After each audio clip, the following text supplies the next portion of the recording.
මේ ගුවනින් පුෂ්පෝපහාර දක්වන්නේ ලෝතුරු තථාගත බුදුරජාණන් වහන්සේගේ ශ්‍රී නාමයයි.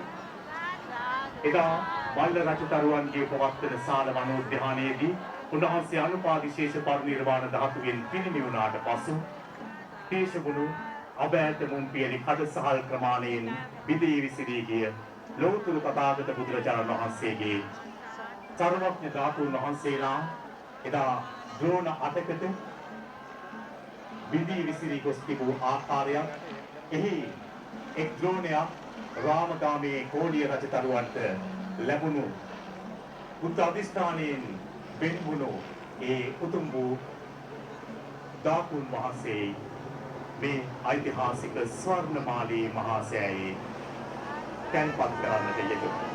ඉතින් මේ මොහොතේ ගුවනින් පුෂ්පෝපහාර දක්වමින් ලෝතුරු තථාගත බුදුරජාණන් වහන්සේගේ ශ්‍රී නාමයට ගෞරවයක් ලෙසින් අසිරිමත් මල් වරුසාවන් ස්වර්ණමාලී මහා සෑ භූමියට ඇදහැරෙනවා. බුදුරජාණන් වහන්සේ වෙනුවෙන් මෙලෙස මල් පූජාවන් කළ ඉතිහාසය සිහිපත් කරන විට ශ්‍රද්ධාවන්ත වාසනාවන්ත පින්වතුනි, එදා වාතිකහබය රජතුමා මෙලෙසින්ම මේ මහා සෑයට කරපු මල් පූජාවන් පිළිබඳව අපට සිහි ගැන්විය හැකියි. එදා වාතිකාභය රජු මේ අසිරිමත් වූ මහා සෑය මල් පංචුකයක් ඔටුන්නක් ලෙසින් සරසවා මහා සෑයට පුෂ්පෝපහාර දැක්වුවක ඉතිහාසයේ සඳහන් වෙනවා. එය නැවත නැවත මෙනෙහි කරමින් ලෝතුරු තථාගත බුදුරජාණන් වහන්සේගේ ගුණ සුවඳ විහිදුණු මේ අසිරිමත් පුණ්‍ය භූමියට දෙව් බඹනාපුරිස් ඒක රාශීව සිට මහා විහාර භූමියට මල් වරුසා පතිත කරමින් මේ දක්වන්නේ ඒ අසිරිමත් වූ පුෂ්ප පූජාවයි. මේ මොහොතේ බුදුරජාණන් වහන්සේගේ ශ්‍රී නාමයට කෙරෙන ගෞරවයක් ලෙසිනුයි ඒ උතුම් වූ පුෂ්ප පූජාව සිදු කරමින් මේ මහා පුදබිමට මල් වර්ෂාව අවසන්. මිහිඳු මහරහතන් වහන්සේ එදා මේ පුණ්‍ය භූමියට වැඩි ගමනේදී අපට මතකයි ඓතිහාසික වශයෙන් මේ පුණ්‍ය භූමියේ දේවානම්පියතිස්ස මහණෙනිඳුන් විසින් කළ ශිලා ලේඛනයක සටහන් වූ කාරණා මත දුටුගැමුණු මහා නිරිඳුන් එදා මේ මහා සෑය ගොඩනංවන්නට කටයුතු කරන්නට යෙදුණා. ඉතින් මේ අසිරිමත් අවස්ථාව නැවත නැවත සිහිගන්වමින් එදා මෙදා තුල කාලයේ ලෝතුරු තථාගත සම්මා සම්බුදුරජාණන් වහන්සේ වෙනුවෙන් මහත් ගෞරව හරසර මේ පුදබිමේ සිට සිදු කරමින් ඔබ අප මහා පුණ්‍ය ස්කන්ධයක් රැස් කරමින් සිටිනවා. විශේෂයෙන් අපි සිහි ගැන්විය යුතුයි රොයල් නර්සිං හෝම් පුද්ගලික ආයතනයේ සභාපති මනුෂ්‍ය සේවාව සම්මැතිතුමන් එම මැතිනිය ප්‍රධාන කොටගත් පුණ්‍යවන්ත පිරිස මෙවර මේ ඓතිහාසික පුදබිමේ සිට බුද්ධාභිවන්දනා මහා පින්කම සිදු කරන්නට සූදානම් වෙන වෙලාවේ එතුමන්ගේ දයාබර පුතණුවන්ගේ 18 වන ජන්මදිනය විරුච විගුණිත හේවාවසන් පුතණුවන්ගේ ජන්මදිනය වෙනුවෙනුයි මේ අසිරිමත් පුදබිමේ බුද්ධාභිවන්දනා පවත්වන්නේ. එදා මහා සෑයේ 13 නිදහනෝත්සවයේ පැවැත්වෙන ඒ අසිරිමත් අවස්ථාවේ අහසින් මල් වැසි පරසතු මදාරා ලෙසින් මේ පුණ්‍යවන්ත භූමියට ජනිත වන්නට ඇති පතිත වන්නට ඇති. ඒ ඉතිහාසයයි නැවත මෙලෙස වර්තමාන ඔබ අප සියලු දෙනාගේ සිත් සුවපත් කරමින් අනුරපුර මහමෙවුනා පුණ්‍ය භූමිය එකලු කරමින් මෙලෙස මල් වැසි මහා සෑ ගර්භයට පතිත වන්නේ.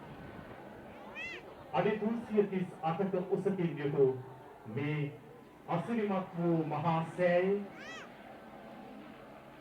ඒ අසිරිමත් භාවය අදද ලෝතුරු තථාගත සම්මා සම්බුදුරජාණන් වහන්සේගේ ගුණය ස්ථාපිත වුණු අධිෂ්ඨාන ශක්තියෙන් නොනැසී රැකෙමින් පවතින මේ පුණ්‍යවන්ත භූමිය අද චනී චනයාගෙන් සුදු සුදු වර්ණයෙන් කිරී කිරී ගොස් තිබෙන්නේ ඓතිහාසික රුවන්වැලි මහා සෑයේ අසිරිමත් භාවය ලොවට නැවත නැවත විදහා විශේෂයෙන්ම අපි සිහි ගැන්විය යුතුයි මහා විහාර සංඝ සභාවේ ගරු ලේකම් ස්වර්ණමාලී චෛත්‍යරාම මහාධිකාරී ශාස්ත්‍රවේදී පඬිත ඊතල වැටුණුවේ ඥානතිලකාවිධාන ගෞරවනීය නායක ස්වාමීන් වහන්සේගේ අවවාද අනුශාසනා පෙරදරි කරගෙන ශ්‍යාමෝපාලි වංශික මහානිකායේ මල්වතු මහා විහාර පාර්ශවයේ නුවර කලාවියේ ප්‍රධාන සංඝ නායක අටමස්ථානාධිපති අතිපූජනීය පල්ලේගම හේමරත්න නායක මාහිමිපාණන් වහන්සේගේ අනුශාසනා පෙරදරි කරගෙනයි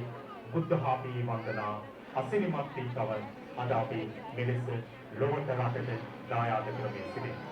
ජාතික රූප වාහිනිය, එවැගේම සියත රූප වාහිනිය, ජාතිය නාලිකාව නෙත් රේඩියෝව සමගාමී විකාශයක් ලෙසින් මේ අසිරිමත් පුණ්‍ය භූමියේ සිට බුද්ධ හාමී වන්දනාව ලොවට සමීප කරවන මොහොතයි මේ.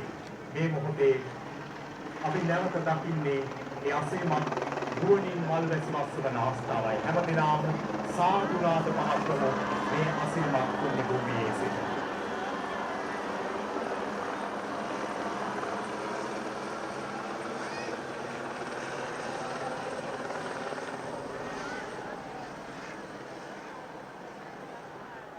හොඳයි අපි නැවත සංගත ප්‍රසාද ඔබ වෙතට යොමු වෙන්නට සූදානම්.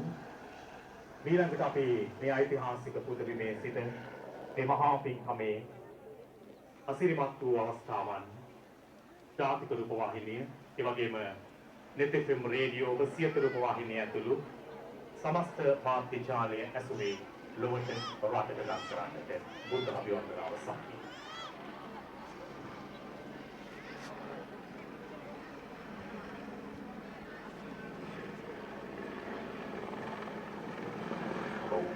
මරණ ඔබ සඳහන් කළ පරිදිම ඓතිහාසික මේ රම්පලි මහසෑය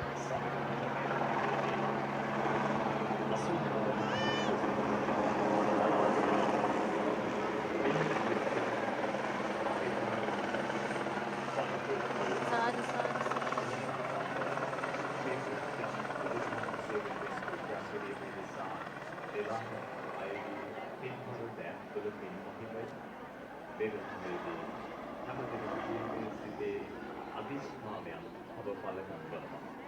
ගෝනික් පුෂ්පෝපහාර දක්වන අවස්ථාව බුද්ධ අභිවන්දනා